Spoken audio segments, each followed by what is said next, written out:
राम हमारे लिए भगवान हैं, आपके लिए मर्यादा पुरुषोत्तम हो सकते हैं। जो हमारे देश के नेता हैं उनके लिए सत्ता की सीढ़ी है और उससे चढ़ के लोग ऊपर तक गए, वो हमें बताने की ज़रूरत नहीं है।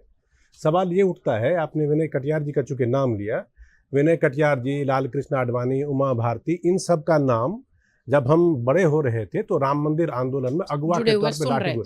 जब 22 जनवरी को राम मंदिर का भव्य उद्घाटन हो रहा था, मुझे तो कहीं दिखे नहीं थे, आपको हो सकता है दिखे होंगे कहीं बैठे हुए। तो हो सकता है, हाँ, हो सकता है।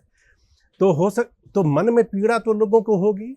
ऐसा नहीं हो सकता, जिन लोगों ने राम के लिए इतना बड़ा आंदोलन जीवन समर्पित कर दिया, तो मन में गुबार आया होगा, तो उन्होंने कुछ बोला, बोल दिया, वो भावावेश हो सकता है।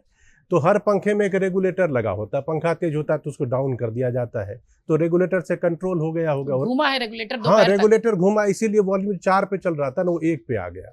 अब रेगुलेटर कहाँ है, कौन उस रेगुलेटर को घुमा रहा है, वो आप पत्रकार हैं, पता करिए। स्विच ऑफ नहीं हुआ, स्विच ऑफ में गड़बड़ी हो जाती सर, तो इसलिए उसका रेगुलेटर कम कर दिया गया। तो ये बात हो गई इस तरह। अब क्या है कि देखिए, नेता और बाकी सारे लोग, वो राम हमारे आपके लिए आस्था है, उनके लिए राजनीति के लिए एक बहुत अच्छा समझ लीजिए कि फोकल पॉइंट है। उसके हिसाब से वो कैलकुलेट करेंगे कि अभी करने से क्या होगा, क्या पनिशमेंट दे दें, क्या रोक लें, क्या 1 महीने बाद करें। तो उसका भी सिंपल सा सीधी समझने वाली बात है। ओवैसी कह रहे थे कि अगर कोई मुसलमान होता तो उसका एनकाउंटर कर दिया गया होता। सवाल है कि उत्तर प्रदेश में हुआ ही ये, और उत्तर प्रदेश में न्याय व्यवस्था पिछले 5-10 सालों में देखिए त्वरित है, बुलडोजर तुरंत चल जाता है, क्विक एक्शन, मतलब फौरन होता है। तो उस फौरन में तो फिर उम्मीद की जाती है हर जगह लागू होगा। तो सिर्फ बात ओवैसी की नहीं, हर किसी के लिए कि 1 महीने के करीब हो गए, भाई इसमें क्या हुआ, 1 महीने के बाद हम लोग कहाँ पहुंचे, अब 15 दिन और एक्स्ट्रा चाहिए।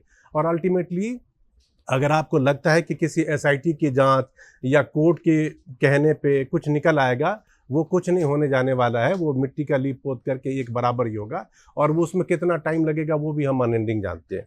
इसकी सबसे बड़ा, इसका कह लीजिए कि न्याय, इसका सबसे बड़ा फैसला वो राम भक्त कर सकते हैं, या उनके पास है ताकत, जिन्होंने ये एक तरह से मैंडेट दिया, जिन्होंने व्यवस्था दी, जिन्होंने लोगों को पहुंचाया उस जगह पर कि आप राम की सेवा इस तरह से करते हैं, और अगर उसमें चूक हुई तो उसका दंड भी इस देश की जनता उनको देगी, और उसको देना चाहिए। अब ये जनता के विवेक पे है कि वो तय करे कि इसके लिए गुनहगार कौन है।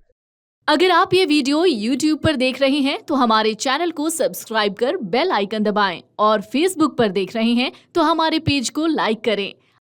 अगर आप ये वीडियो YouTube पर देख रहे हैं तो हमारे चैनल को सब्सक्राइब कर बेल आइकन दबाएं, और Facebook पर देख रहे हैं तो हमारे पेज को लाइक करें।